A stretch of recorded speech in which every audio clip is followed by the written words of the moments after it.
talking about how we're going to make another Magicka DK build as well. So,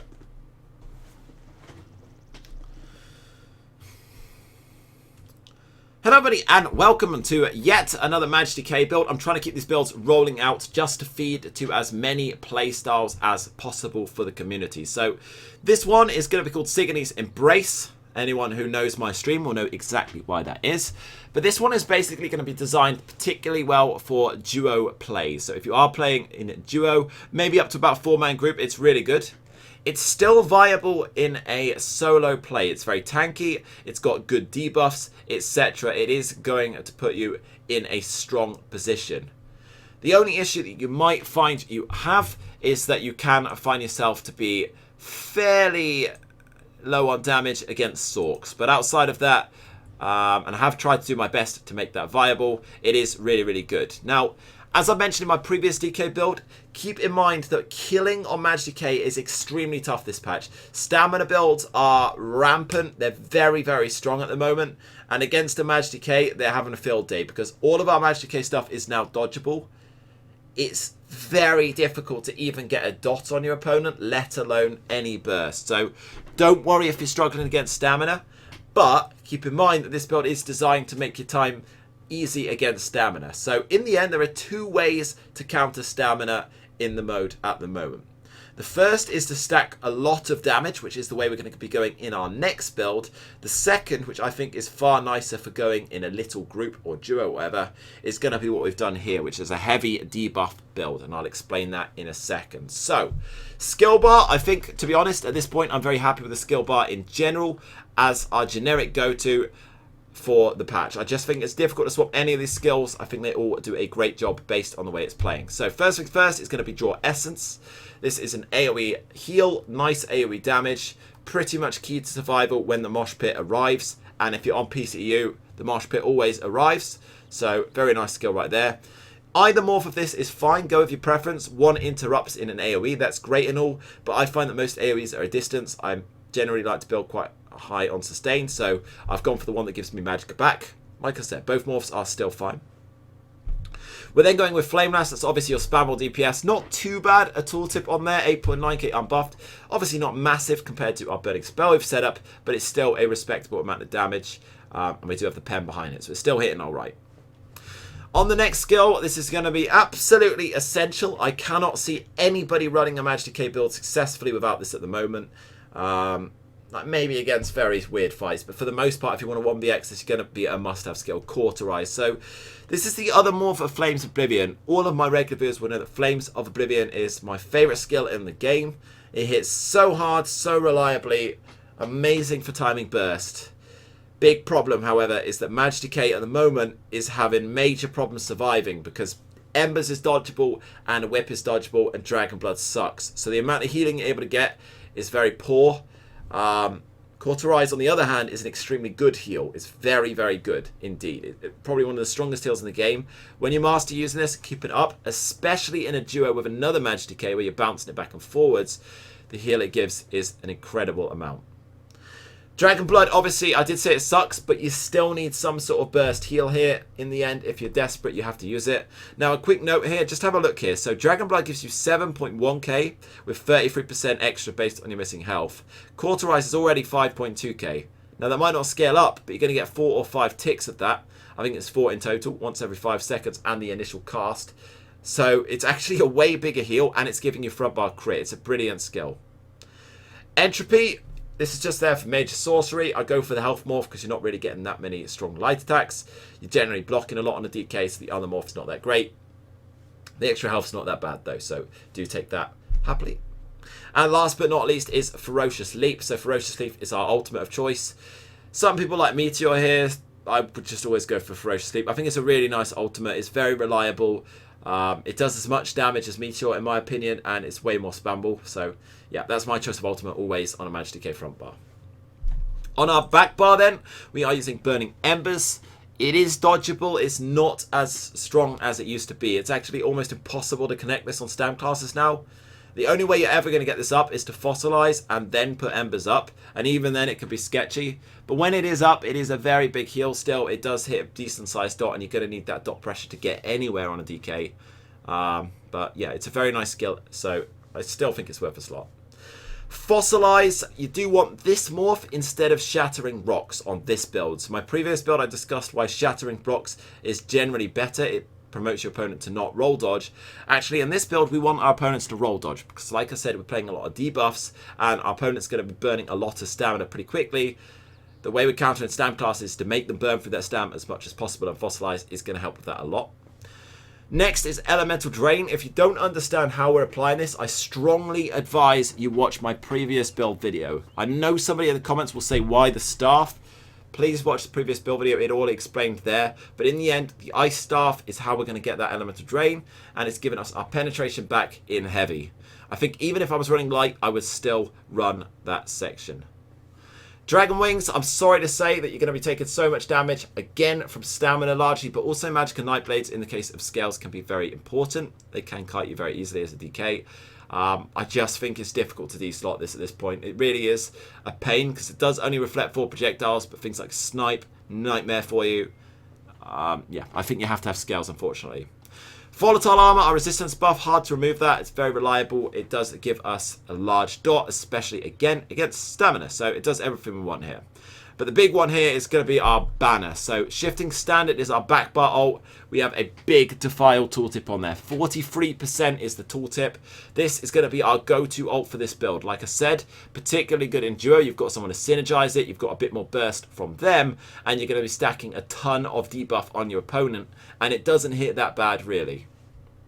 It's going to be key to the build. I'll explain the way it all pairs up in a sec. But this is a big Defile, and that is how we're killing our stamina-based opponents, because that is what is extremely tough to kill at the moment. Next, we move on to our sets. So sets, pretty similar to a generic tank-based DK. We're in 5 Shackle Breaker with 5 Heavy 2 Light, the light being on the belt and the gloves. Gives us spell damage, gives us base recovery and Magicka, but most importantly, and the reason you want this over innate, is it gives us max stamina. And the max Magicka obviously helps our damage, but it's really there for the stamina more than anything else. You want to be pretty tanky for this. You're trying to support your duo, etc. with the structure. But even in solo, the Magicka obviously is going to wait into your damage. We have not got bad damage, as I'll show you in a sec on our stats. And it's just a good all-round set. Innate is still a fantastic set. I just don't think it fits with this playstyle. Our back bar set then is going to be Bloodthorn. We're running a reduced cost, and a spell damage glyph for that. If you're really good at the ARB times and you're playing in solo against 1v1s, you could probably get rid of at least one of those, if not both of those reduced costs. Even though our recovery is low on the stats, we are actually having a lot of resources incoming. So Bloodthorn, one of my favorite sets in the game. It gives you spell damage, Magicka, magic recovery, and then when you deal direct damage, you restore 645 Magicka and stamina, and it can occur every 5 seconds. Doesn't sound that much, but when you work it out as a regen, that's worth about 266 stamina and Magicka regen, and it can be got while blocking, and that's the key factor. We're getting that stamina back while blocking. It's a really nice set for DK. I've used it in a lot of builds, I know, and that's simply because it's so reliable. In every light build I will ever play, I will always use that set. Our back bar then, our front bar then is a Bloodthorn shield and sword to get the 5-piece on 1 bar with the weapon damage and an impen. But our back bar, actually, we're just running a staff, and that is infused. We'll let the stream snipers kill us here, who cares? That infused staff is then going to be using a magic damage and restore magic enchant. This is extremely good with an infused staff. Very, very reliable. And it's also obviously going to be giving us that way to get elemental drain. Now, note one key factor here. Because of the way this staff works, you're actually still going to block off your stamina. The way you're going to get that is going to go to Destruction Staff and make sure you do not put points in Tri-Focus. Again, I've explained that in the previous video, but what this does is when you block with Frost Staff, if you put points there, it blocks from your Magicka instead of your stamina. You don't want that. You want to be blocking from your stamina. So that is how we adjust it. Alright, that is all of that. God knows why these guys found that fun, but whatever, let them do their thing. So next is going to be our sets. We are running with 5. I've already mentioned that. I've already talked about the sets. I missed a set though. So our final set, I don't know how I forgot this, is Fervicon. And this is, again, key to this build. It is a nice set. It gives us minor Defile and minor Maim in AoE. Now the way it procs is a little different. When we take damage, it's 100%, but the AoE spreads slowly. It forces your opponents to move out a bit or sit in there and accept the heal debuff. When you're outnumbered, which is where this build shines, they're generally just going to take that like a man and sit in the defile. And if you've got a banner there as well, you've got a big heal debuff from this, 15%, and your banner with 43%. Now, that doesn't add stacked straight away, but in total, it's going to be about 51% to 54% heal debuff. It's still worth running for that, and the minor maim is also really good in AoE. It's not a set I'd normally run on the DK, but I think in the way this build plays is actually very, very nice, and it's going to be stacking that huge debuff for you. So, on to our stats. Now, I have no idea which bar I'm on right now because of dying to the Zerg stream snipe, but whatever. Our Magicka is 40k, pretty much exactly. Very nice there. Health, very, very high at 28k, and stamina approaching 18k. Again, you want that big stamp pool to be able to block for long. Very important to the way this is going to play. Now, the Mag recovery obviously looks really, really poop, but although it's only 900, we then have Bloodthorn, which is 266, so that's putting us on 1,166, and then Elemental Drain, which is 600 Mag recovery. So between the two of those, your sustain is actually very high. It's actually a lot more than you'd think, and we're over-sustaining almost. Like I said, if you're confident sustaining, you could even take a Reduced Cost Glyph off. Our spell damage sitting on 2.2k unbuffed. Our crit is actually 34%. I'm just dead, so I can't get the Cauterize passive. Because Cauterize gives us crit, so ignore that. And our crit resist, 2.3k.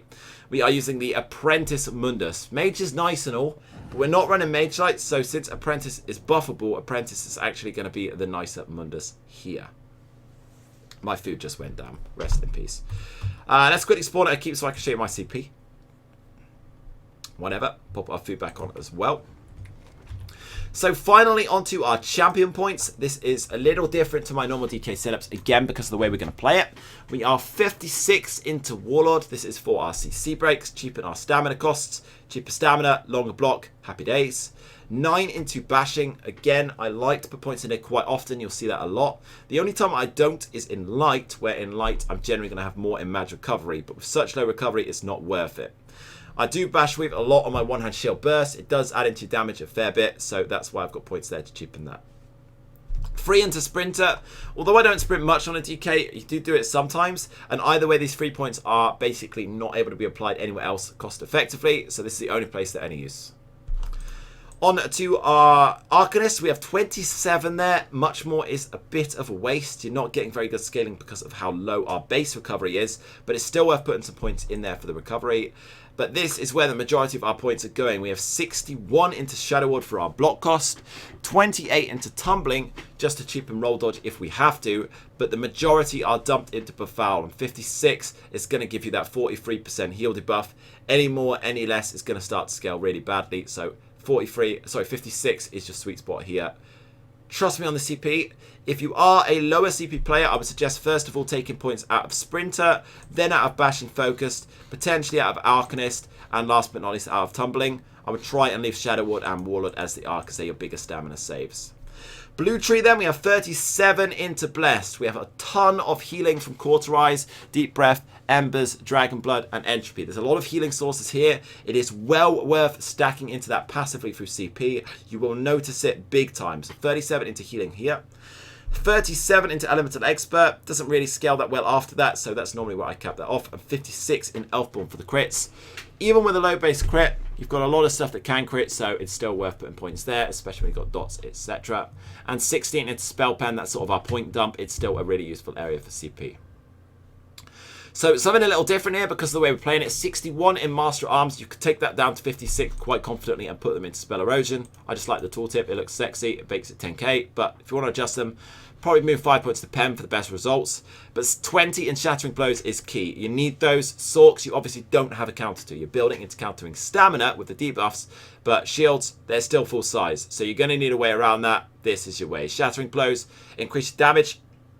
Against shields, wouldn't go anywhere else. Finally, we have 13 into Thaumaturge. It's still worth putting a few in there, but we don't have as many dots in here as our previous builds, so that's where we cap that. Last but not least, our Red Tree, 56 Ironclad and 38 Resistant for our crit resist and our reduce on direct damage. You don't take that much direct damage, but it does add up when your block's down or even over time. Think about it this way, most noobs don't have dots, they mostly just spam direct damage, but there are players out there with good dots, so bam, 40 into thick skinned, you do need the points. On a class that's blocking a lot, dots are going to be a large percentage of your actual taken damage, and so it's going to add very well. Very normal setup here, anyone who knows my videos will always see this. 37 into Hardy, because there's a lot more stamina. Stamina's easier to play, it's harder consistently. All round, you're going to need more into Hardy than Elemental Defender. So 37 into Hardy does me wonderfully. And then 32 into Elemental Defender just to help out a bit with our magic damage taken. And then 37, again, in Quick Recovery, the best scaling point there for the healing. So, yeah. I think that covers everything. Generally speaking, our food is tri-food. Potions are tri-pots. And without fail, you should be a Dark Elf and a Magicka DK. Otherwise, you're doing something wrong. Good luck with the build. There will be one more build coming out for Magicka DK, which will be a full fist damage approach to the class. So expect that in the near future. There we go. That is the video done. So